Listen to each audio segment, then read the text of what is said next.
With Resident Evil Village just on the horizon, it's only natural that we're about to get a whole new host of retrospectives, series analysis, and character studies. So I figured I should strike while the iron's warm by putting my 2 cents in as someone who grew up on the franchise. Although the early and majorly speculative reviews thus far have been throbbingly positive, one singular question has been lingering in the minds of longtime Resident Evil fans. Isn't this series at its core a zombie-based survival horror? And to that I say, no. Mechanics-wise, okay, maybe a little, but I would argue that Resident Evil is a series based around the semantic relationship between selflessness and selfishness, using horror and the supernatural as a medium to deliver that theme. In this video, I plan on showing how Resident Evil 7 is more accurate to themes and concepts than sometimes even those presented at the series' conception, but also that at its core, Resident Evil was never about zombies. When Resident Evil was first commissioned, it was a spiritual successor to a Super Famicom game based on a horror movie known as Sweet Home. Many have been quick to point out the similarities in the Resident Evil series to that of the Sweet Home Famicom game, notably the door-opening animations, zombies, and the puzzle-based progression system. But many fail to point out that although the zombies were among the enemies you would fight in the game, the expansive list of enemies included wraiths, ghosts, giants, humans, and ghost dolls as well. That being said, those people would also likely fail to point out that many of the original creatures planned in the early stages of development for the first Resident Evil game were largely assorted paranormal creatures. Even Alone in the Dark, which Shinji Mikami stated had a huge influence on the game, had its own assortment of random paranormal creatures. But inspiration and action are 2 very different things. You couldn't say, well, the stuff that it's based off of had crazy stuff in it, so obviously it goes to show that the same thing would be said about this series. There's a clear gap in logic there. So let's take a deeper look at each one of these games, in their final forms if you will, to get an idea of the bigger picture. In a serious nutshell, Resident Evil 1 is a story about a greedy corporation testing on bioweapons in order to sell them to the highest bidder. The police end up getting involved while looking for the other half of their special ops team to try to put a stop to it, only to find out that the leader of the police was actually a member of the evil organization, subsequently proving that basic concepts of good and evil cannot define the characters in the franchise, ultimately deciding the moral compass of each character based off of one thing. Are they acting selfishly or selflessly? You're not automatically a good guy in the story just because you're a cop. See Albert Wesker and Bitchface Vickers. That being said, using the many notes strewn throughout the mansion, you can put together that just because they're with the evil corporation, that doesn't inherently make them a bad guy. See most of the Trevor family. With all of that stuff that's being done in the story, the zombies almost become more of a set piece to navigate it, and although a prevalent set piece, they make up only 3 of the 14 unique creatures designed for the game. And for me, that doesn't justify calling it a zombie game. Resident Evil 2 does the same juxtaposition of morality with characters like Chief Irons, Ada Wong, Annette Birkin, and that guy that Mr. X popped. Notice the semantics of self appear in this game too, with the good guys being the ones choosing others first, and the villains choosing acts of selfishness, usually leading to them either dying or escaping in a cool jet. To no one's surprise, we see the same sort of dichotomy at work in Resident Evil 3, with them establishing Umbrella as the bad guys, then establishing Carlos Oliveira as a good guy, but then going back and establishing Nikolai whatever the fuck as the bad guy again. Hell, even Zero starts off the game with Rebecca Chambers, the aforementioned Special Forces member, teaming up with Big Dick Billy Cohen, aka Mr. War Crimes. But what makes them both the good guys, you ask? Well, when push came to shove, they both chose acts of selflessness. Oh yeah, let's talk about Zero for a second.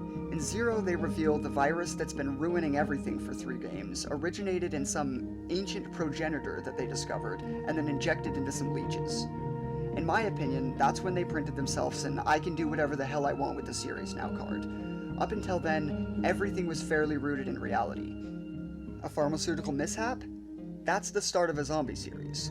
But an ancient creature rediscovered after thousands of years that can augment a being's physical strength, cause rapid cell generation, and bring shit back from the dead? In my opinion, you're gonna need to cast a way wider net than just zombie game. And keep in mind, that's just the first few years of the series. There's no Las Plagas, no Ouroboros, and certainly no moldy hillbillies. Also keep in mind this was also discussed a few years prior in Code Veronica. the stage has been set since the very beginning for this series to be based off of anything horror. Let's take a look at the Japanese name for the series for a minute. Biohazard. I know a lot of you are probably screaming at me, or you've already clicked off the video. The name of the game is literally Biohazard. They may as well have just called it Zombie Game. But, in my opinion, that's where you're wrong. Biohazard. Root words, biological, hazardous, meaning a biological organism that poses a threat to other living things. That could mean a virus that makes you a zombie. It could also make whatever lycanthropy is possible. Or vampirism. I mean, hell, if you don't mind distancing yourself from the root of the word and just accepting it for what it is, a guy with a gun is technically a biological hazard.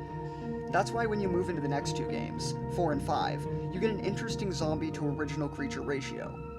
0%. Granted, they technically fixed this in 6 by making the ratio a whole 9%.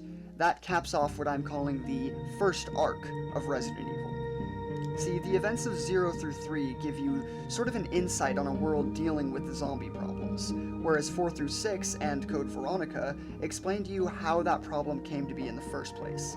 It's a bit of a George Lucas way of telling the story, but I think to really sell the horror, it was better for it. So with all of that being said, in the first arc, what can we learn? Firstly, about 10% of the creatures programmed and modeled for the game are zombies, meaning 90% of the time spent on creature concept art, modeling, writing, texturing, and animating went into original creations outside of zombies. Let's compare that to some colloquially considered zombie movies. Let's say Day of the Dead, 100% are zombies. The Living Dead series, also 100%. Walking Dead, Land of the Dead, 100%. Zombieland, 100%. Okay, what about Scooby-Doo Zombie Island, or Disney's teen romance drama, Zombies? Both at least maintained a ratio of about 50%. If I was going to claim that a series was about something, I would assume that the aforementioned thing would make up more than 10% of the available original content. So is there anything that is omnipresent? Something that's relevant to not only every game in the franchise, but the vast majority of the game. Well, you astute little chipmunks, there is. The semantic relationship of self. Now granted, I get that that's not as catchy, and it sort of warrants an explanation. Like, hey man, what's Resident Evil about? Oh, it's a zombie game. Oh, okay, cool. Versus, hey man, what's Resident Evil about? Well, it's actually an extremely nuanced story about the semantic relationship of self and the dichotomy that is represented through that. What? I get that, but the series means a lot to me, and to see it dumbed down to such a black and white definition just really bums me out. And it's misleading. Like, imagine thinking Resident Evil 7 was a zombie game. Like, yeah, it's definitely a horror game, but zombies? Where? Now, I think this is a much better way to describe the game. So, let's start from the top. Resident Evil 7 opens up with Mia in a panicked video of her selflessly trying to save Ethan by warning him not to come to her rescue, and to just move on without her. Ethan, however, hears this warning and uses it to track down her location, selflessly looking to save her. A few minutes into the game, we see Zoe doing the same thing, selflessly trying to get you out of that situation and into safety.